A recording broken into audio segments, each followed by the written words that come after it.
Esta es la hora de don Álvaro. Muy buenas tardes y adelante, don Álvaro. Buenas tardes para todos, en particular para Roberto Díaz e Iluminada Muñoz. Roberto Díaz, con su talento, su capacidad de expresión.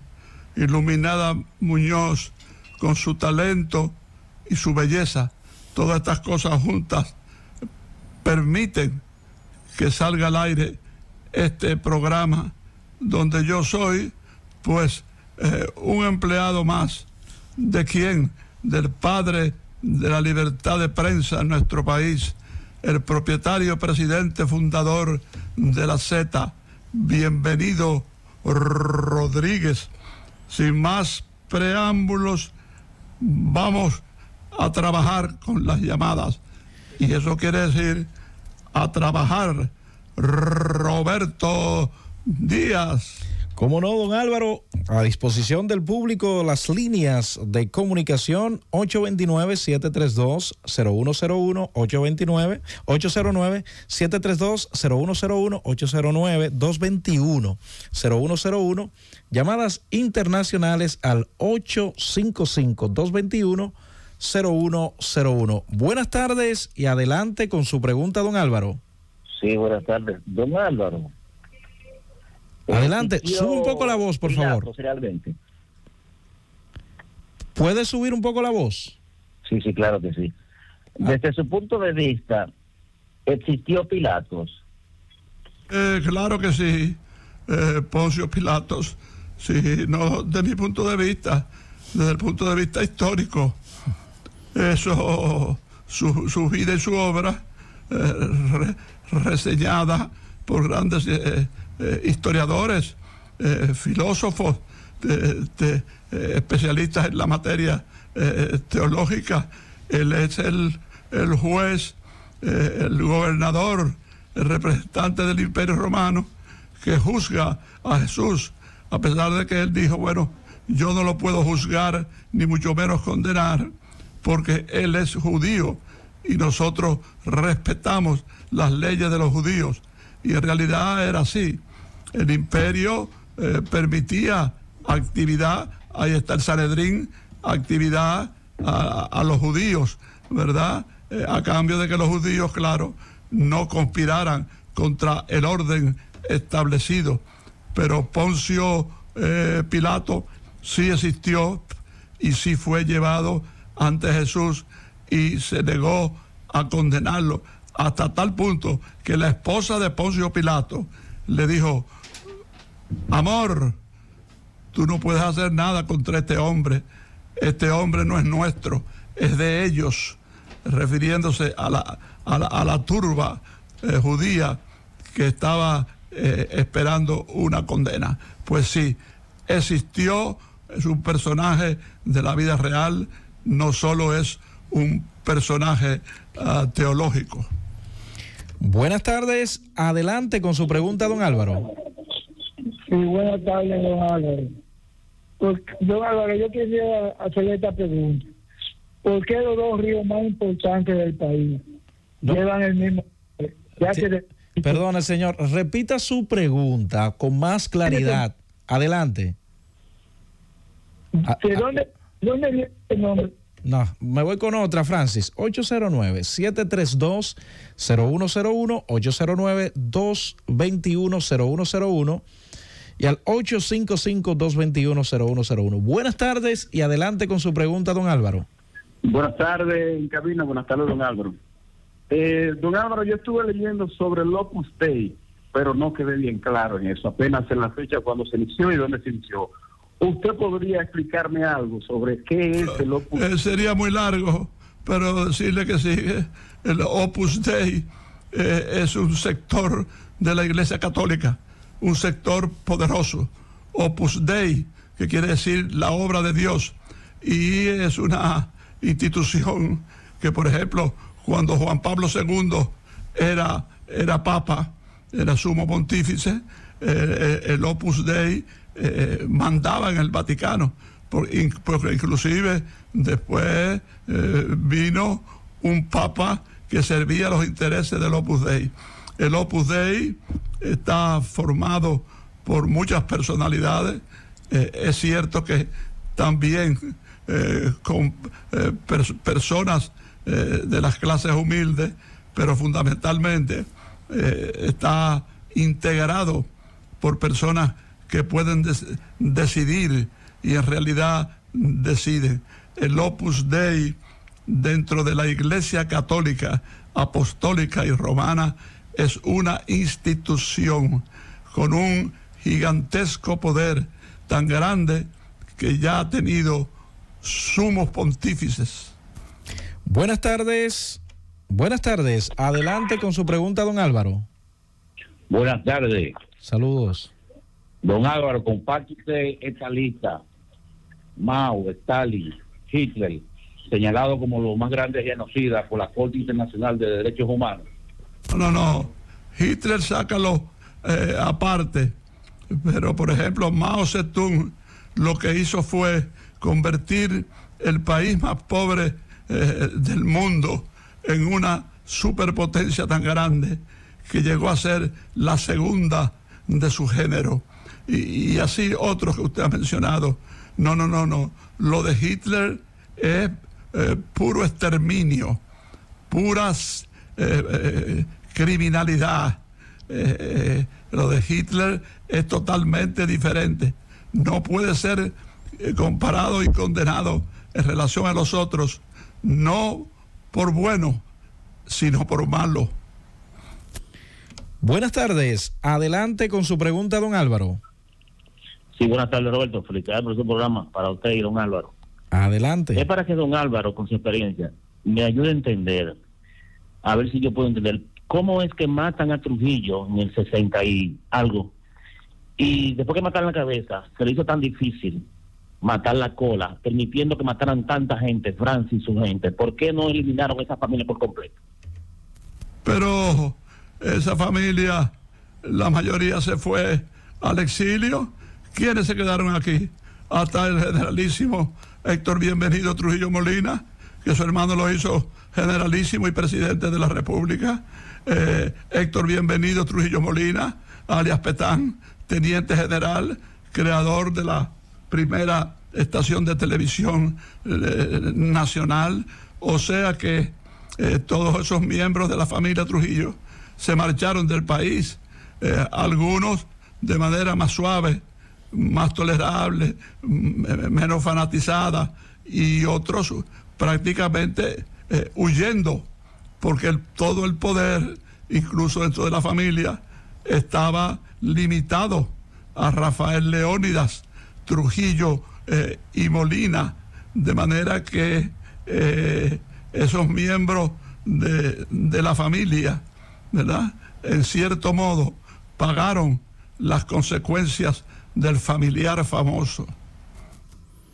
Saludos, buenas tardes. Adelante, baja un poco el volumen de su radio, por favor, antes de decirnos cuál es su pregunta, don Álvaro. Buenas tardes. Adelante con su pregunta, don Álvaro.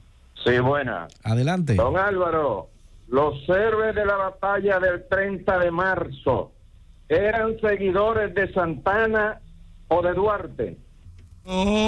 No eran específicamente seguidores de Duarte y de Santana, mucho menos de Santana, al que repudiaban por traidor. Parte de la lucha fue contra Santana por haber traicionado la patria y haberla vendido a una potencia.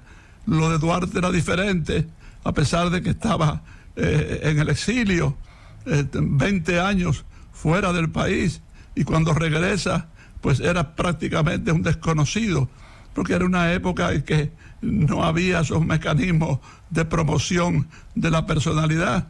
Y entonces, para salir de él, por decir algo, él tenía algunos problemas mentales, ya tenía algunos disturbios mentales. Entonces, ¿qué hicieron?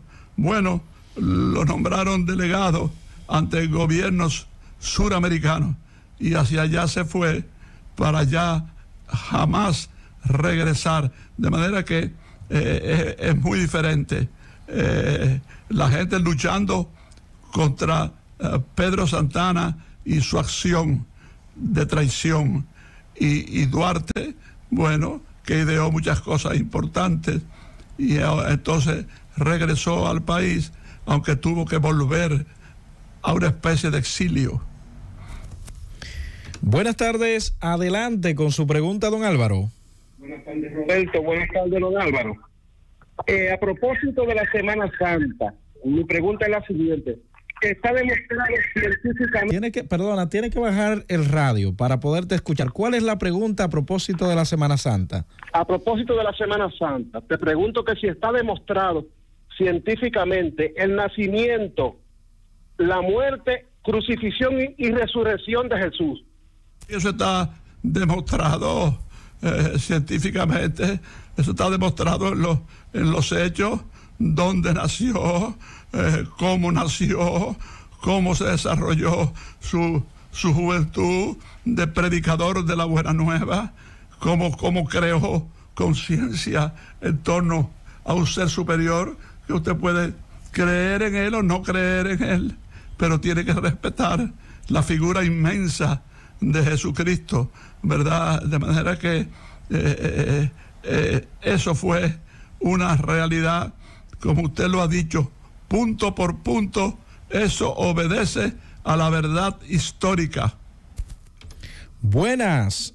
Su pregunta, tiene que bajar el volumen. Recuerden bajar el volumen de radio al momento de llamar para hacer su pregunta. Me voy con otra, Francis. Buenas tardes. Su pregunta, don Álvaro. Ahora Marino Molina, de la ciudad de Nueva York. Yo quiero que don Álvaro me diga, ¿quién fue más fuerte, de Nelson Mandela o Mahatma Gandhi? Lo escucho por la radio, lo espero en línea. Pero no vale la pena compararlos. ¿Quién mejor que otro? Dos seres extraordinarios. Un Mahatma Gandhi que con la palabra liberó a la segunda nación más populosa del mundo, ¿verdad? Y por el otro lado, Nelson Mandela, 27 años en la cárcel, 9 o 10 de ellos relegados a prisión sin poder salir, ¿verdad? Vamos a decir que son épocas diferentes, son tiempos distintos, ¿verdad? El de Nelson Mandela y el de Mahatma Gandhi.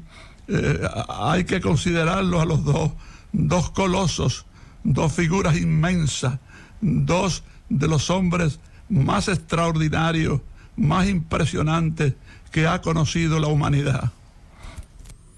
Buenas tardes, adelante con su pregunta, don Álvaro. Muy buena, Modesto le habla de Factor. Adelante, Álvaro, Modesto. Con relación a que ya estaba bajo el control de Pilato, yo quisiera que usted me aclare esa parte. ¿Por qué él decide que el público se haga cargo de Pilato cuando él dice no? Los judíos, porque ahí habían muchos que no eran judíos en la turba que fue hasta Pilato. Lo sabían aquellos que estaban buscando la manera de contrarrestar los primeros principios católicos.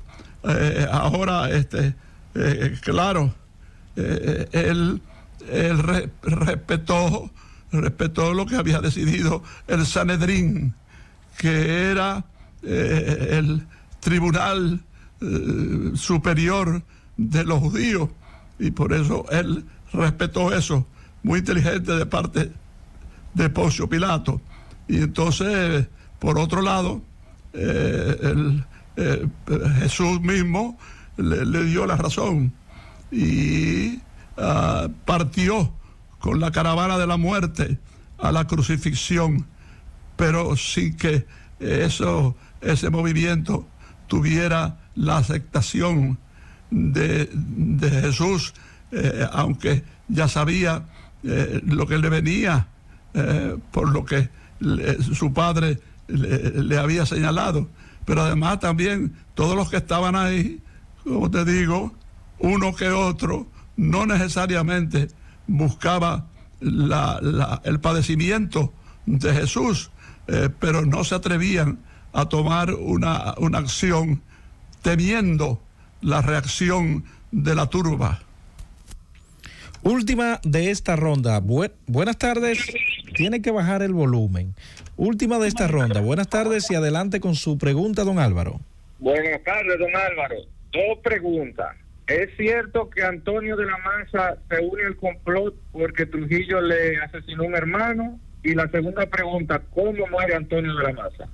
Antonio de la Maza muere en un tiroteo que se produjo. Era perseguido en un vehículo público y se quedó, ¿verdad?, ahí en la esquina Julio Verne, Bolívar, esquina Julio Verne, donde había una tienda, algo así, detrás de un árbol gigantesco, y ahí él perdió la vida en ese tiroteo. En cuanto a lo otro que usted plantea, sí, el asesinato de Tabito, Octavio de la Maza Vázquez, piloto, el que trajo a Galíndez de la frontera, de Nueva York a la frontera, de la frontera aquí lo trajo el piloto estadounidense Donald Curtis. Entonces, claro, lo torturaron, lo mataron y más bien buscando el silencio, y se lo tiraron a la esposa en el patio, ¿verdad? Entonces no hay duda de que eso fue un detonante de las aptitudes que tenía Antonio de la Maza Vázquez en relación a Trujillo. Don Álvaro, con esta respuesta nos vamos a nuestra primera pausa. Al regreso continuamos recibiendo las llamadas del público y las preguntas que le realizan a usted. Francis.